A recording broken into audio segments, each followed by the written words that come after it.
শুধু 15 মিনিটের জন্য বাংলাদেশের সরকারের যদি ক্ষমতা থাকে গেটটা খুলুক।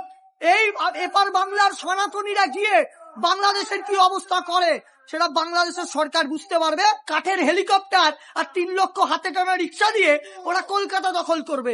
আমরা বলছি বেশি বাড়াবাড়ি করবেন না। যদি আমাদের মাথা ঘুরে যায়, ওপার বাংলার আপনাদের দেশের সনাতনীরা আপনাদের চট্টগ্রাম, সিলেট, রাজশাহী এগুলো কবজা করে নেবে। আপনাদের যে সকল বাবা আছে Pakistan, China, America, deep state, ISI, যত রকম জামাতি জেহাদি সংগঠন আছে, তালিবানি সংগঠন আছে, তাদের সাথে ক্ষমতা থাকলে হাত মিলিয়ে নিন। আমিও চ্যালেঞ্জ করলাম আপনাদেরকে, আপনারা যদি বর্ডারে পা রাখার চেষ্টাও করেন, আপনাদের জন্য ভারতীয় জওয়ানদের একটা বুলেট সাজিয়ে রাখা আছে।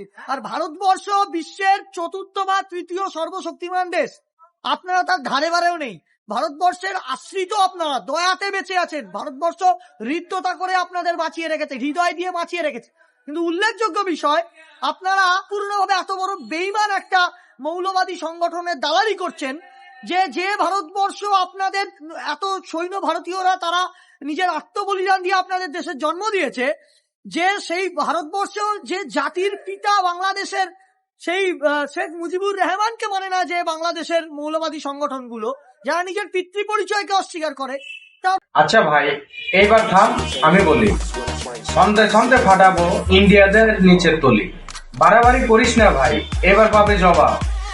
বাংলার ছেলে জাগলে তোর থামবে সব হিসাব। সীমান্ত রক্ত ঝরিয়ে তুই খেলিস যে খেলা, আজ তারাই চড়া দাম গণেশে সারা বেলা। পাকিস্তানিরা যে বাস দিচ্ছে নিতে পারবি তো? তাহলে আমাদেরটা নিবি কিভাবে? বিএসএফ তর্জন গর্জন করেও তো থেমে গেল। বাংলার বুক জাগলো যখন, পড়লি তখন নেমে। রাজনীতি করিস ধর্মে, হিংসা করিস ভাগ, কিন্তু আমরা বাংলার ছেলেরা করি সাহসের ভাগ।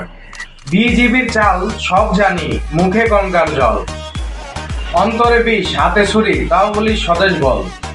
পায়ে ধরে ক্ষমা চাইছিস, মুখে আবার তেজ, এভাবেই তো একদিন ধ্বংস হবে এই আবেশ। যতই করিস উস্কানি ততই পাবি শিক্ষা, বাংলাদেশ আর শিখিয়েছে কেমন করে করে দীক্ষা। চীনের তোর সাহস নেই, শুধু দাদাগিরি তোর এই পারে, কিন্তু আমরা চুপ নেই আর থাকবো না তো ঘরে ঘরে। বিজিবির স্বপ্ন গেছে আর চুরমার হয়ে, বাংলার ছেলে ব্যারিকেড তুলে দাঁড়াই হয়ে। এখানে কেউ ভীতু নাই, চোখে চোখ রাখে, বিএসএফ নাম নিয়ে কেউ আর ভয় পায় না বাকি। তোর মিডিয়া বল গল্প বানায় হাজার শখ, কিন্তু বাস্তব বলে আজ তুই কেবল ঢক। বাংলাদেশে মাথা নোয় না, গর্জে ওঠে বারবার, এই মাটির ছেলেরা জানে কিভাবে রুখে দাঁড়ায় পোয়াল। তোর ক্ষমা চাওয়া মানে তুই বুঝছিস ভুল, বাংলা যা দাঁড়িয়ে গেছে মাথা তুলে কুল।